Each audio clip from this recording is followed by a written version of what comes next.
మొనెస్త్రా ఈ సూప్కి కావాల్సిన ఇంగ్రీడియంట్స్ ఒకసారి చూద్దాం. ఉడికించిన కిడ్నీ బీన్స్, పార్బాయిల్డ్ పొటాటో అంటే కొద్దిగా ఉడికించుకున్న బంగాళాదుంప, ఫిష్ బోన్లెస్ తీసుకున్నాను నేను, అంటే ముళ్ళులు అవి లేకుండా ముక్కల్లాగా తీసుకున్నా, అలాగే క్యారెట్, మష్రూమ్, స్వీట్ కార్న్, వెల్లుల్లిపాయలు, కారప్పొడి, వెన్న, కొత్తిమీర. ఇవి ఇంగ్రీడియంట్స్. ఓకే, ఫస్ట్ ఏం చేద్దామంటే సూప్కి వాటర్ కావాలి కాబట్టి స్ట్యూ ప్రిపరేషన్ అంటే వాటర్ కోసం పెట్టేసుకుందాము. ఒక పొయ్యి వెలిగించి నీళ్ళు కాచేసుకుంటున్నాం. మీరు కనుక చికెన్తో డిష్ తయారు చేసుకునేలా ఉంటే చికెన్ స్టాక్ దొరుకుతుంది, చికెన్ స్టాక్ కూడా వేడి చేసుకోవచ్చు, లేదంటే వెజిటబుల్ స్టాక్ అయినా కూడా పెట్టుకోవచ్చు, అంటే వాటర్కి బదులుగా ఆ స్టాక్ కూడా యూస్ చేసుకోవచ్చు. ఓకే, వెల్లుల్లిపాయలు చాప్ చేసుకుందాం.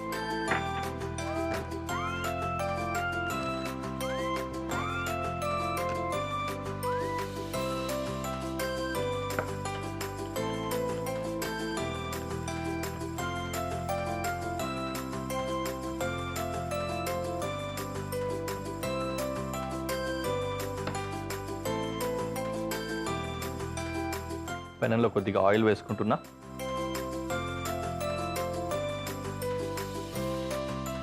ఇందులో వెల్లుల్లిపాయలు వేసుకుందాం.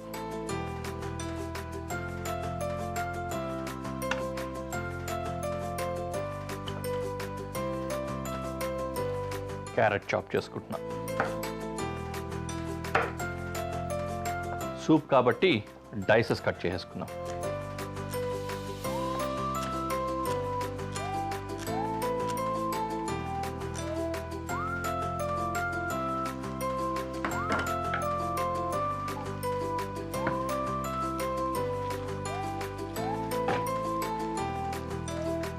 ఫిష్ కూడా వేస్తున్నా.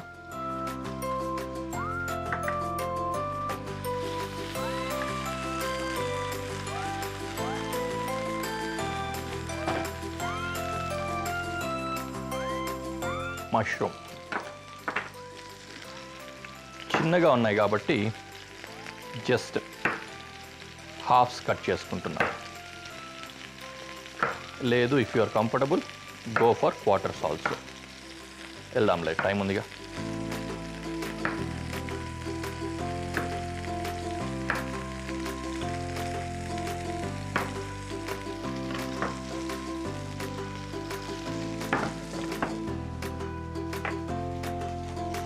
Lintels, sweet corn,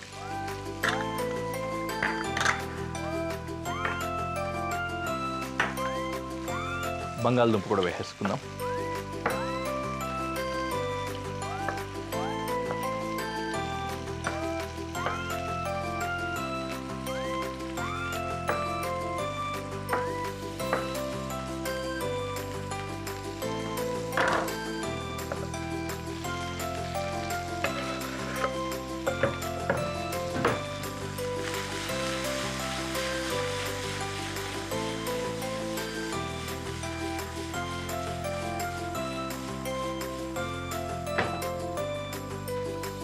butter add చేస్తున్నా. బటర్లోనే కుక్ కూడా చేసుకోవచ్చు, ఇలా లాస్ట్లో వేసుకున్నా కూడా మోర్ క్రీమీగా ఉంటుందన్నమాట.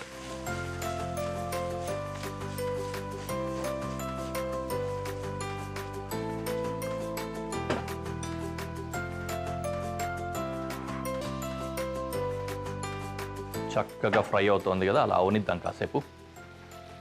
తర్వాత వాటర్ వేసుకొని సీజనింగ్ చేసుకుంటే సరిపోతుంది.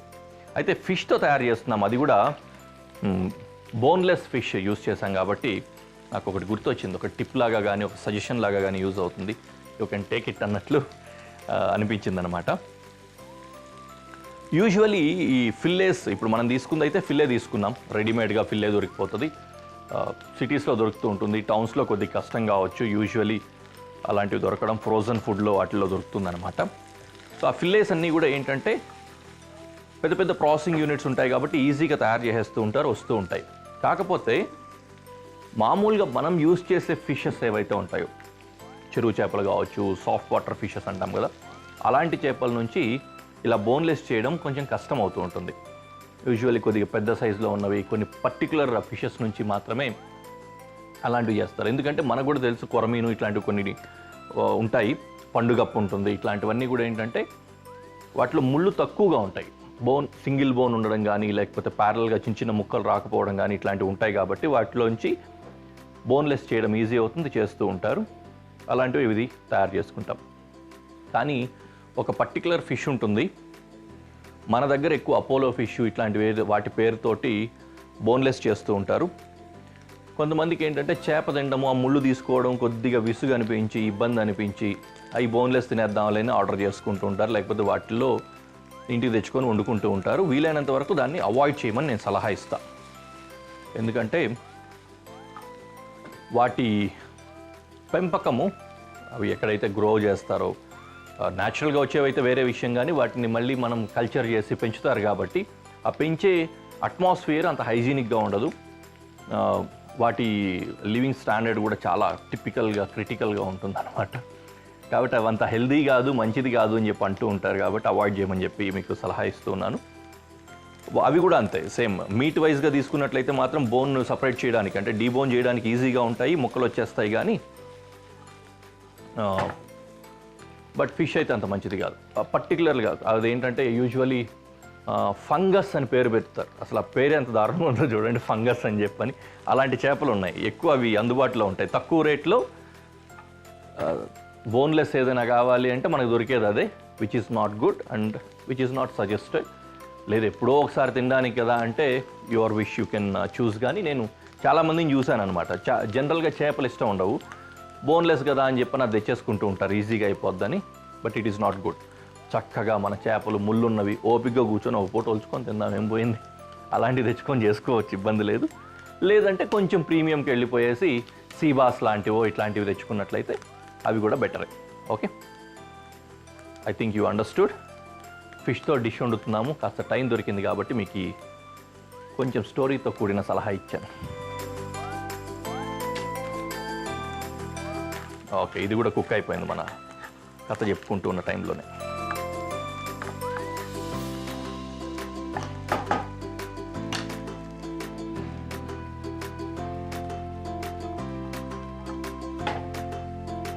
కారప్పొడి మాత్రం వేసేస్తాను, కొద్దిగా ఫ్రై అవ్వనిద్దాం.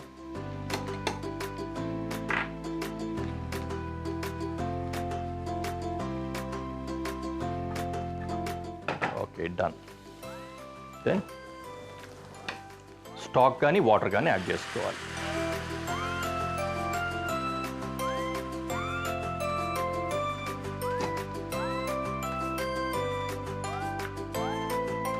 కొరియాండర్ చాప్ చేసుకుందాం లాస్ట్లో స్ప్రింకిల్ చేసుకోవడానికి.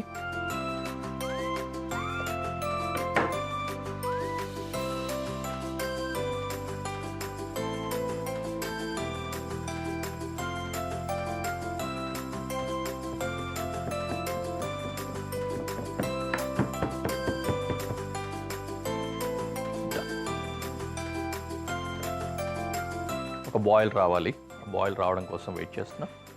ఈలోపు కొద్దిగా సాల్ట్ సీజనింగ్ కోసం, కారపొడి ఆల్రెడీ వేసేసాం. తర్వాత పైనుంచి కొరియాండర్. కొరియాండర్ కూడా కొద్దిగా ఉడికినట్లయితే అందులో నుంచి ఆ ఫ్లేవర్స్ కూడా దీంట్లో దిగుతాయి, సూప్లోకి బాగుంటుంది. కాస్త ఎక్కువ పడ్డా పర్లేదు, మంచి ఫ్లేవర్ వస్తుంది.